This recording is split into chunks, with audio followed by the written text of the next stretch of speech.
who else is out there involved in this, and what kind of form do they take, and what are their intentions? It has to do with aliens and the like.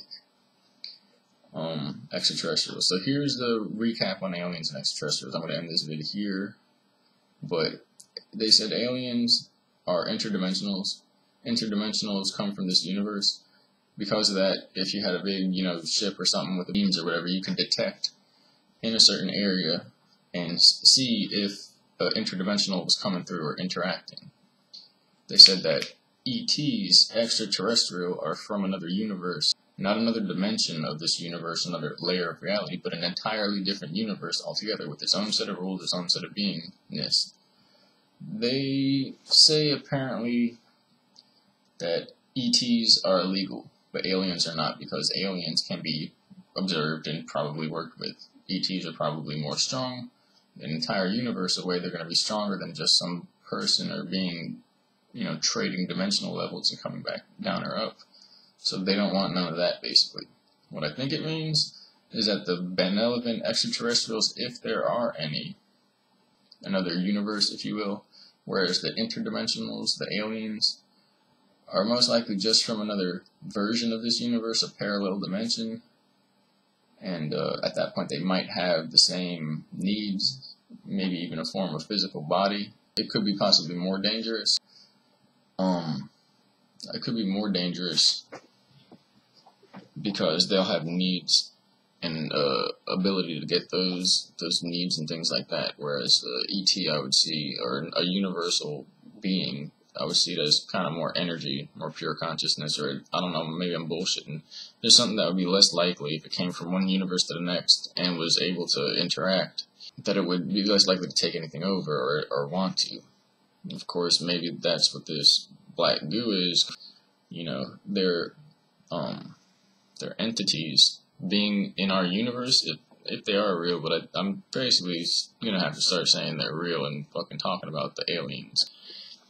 That they're not from another universe, they're just some form of size and shape and frequency away from this dimension, away from our physical dimension, meaning they're probably some type of maybe computer consciousness or spiritual consciousness, but not balanced in the way that we know. I wanted to mention that the last thing, the other thing, two-part. I need to reiterate everything all over again in a new video. Probably make fucking all new videos. The death experience that I had.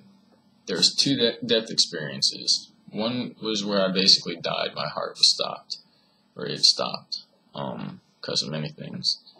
They revived me, and I'm pretty sure I fucking got sucked up into a quantum dimensional tube thing. I turned like into a spiral. I popped out of my body, out of my chest, I guess, chest or forehead, or a combination of both, and I popped out. And I could see almost like a 360-degree vision. And I had no real painful emotions, which I think was a trick because I kind of let go of all my human emotions and was just like, oh, I'm free.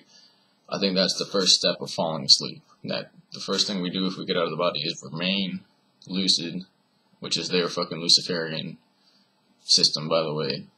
That's the shit they talk about. But was to remain lucid to the point where it's like we went into a dream world, and instead of going into a dream and forgetting we're dreaming, we stay lucid and we don't get swept away in the experience. I think after the body, after death, that's what we do to remain awake in the soul and the spirit. I kind of fell asleep right after that death experience. This is a true down-to-earth, not a machine, not a trick, not a hallucination, revived beepy things, fucking defibrillators, whatever you want to call them. Fucking stab epinephrine. I was only dead for like less than a minute. But I got sucked up into a tube. I don't remember a bright flash of light, but I have a feeling that there might have been something like that, something that caught my eye, basically froze me as if it were like electromagnetic light fucking grabbing me, and then all of a sudden that ball I was in type shit, it fucking like froze and corkscrewed, like I turned 90 degrees in 3 different directions like I was spiraled, and then I just did that through this fucking tube. And it went like all the way out into like space, and I went like the speed of light or like a tunnel.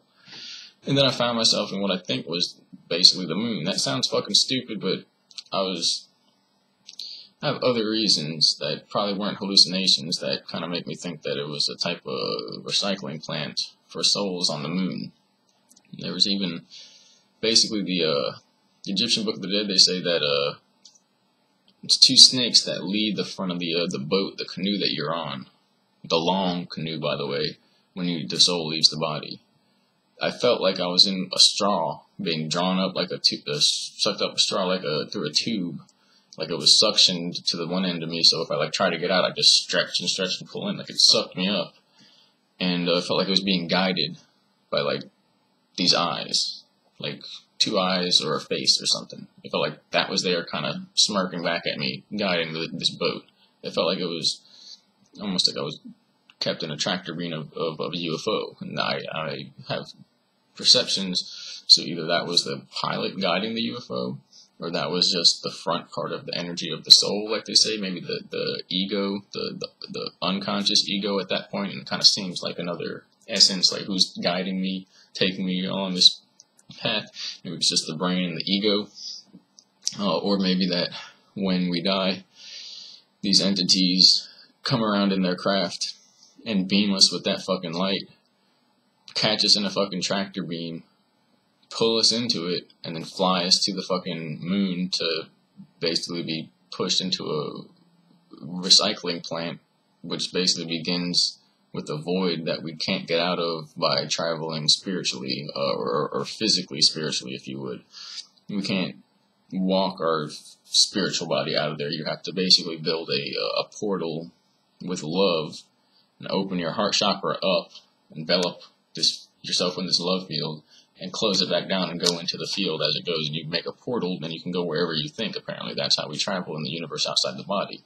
Apparently that's the big secret of how to get out, get anywhere, or get, I guess, out of their grasps, their system. But that was going on, I guess, two parts there, where that was the one death experience, and I think I got fucking sucked up into a moon trap, into a light trap. And that's the trick of the light. And the other one is that when there was a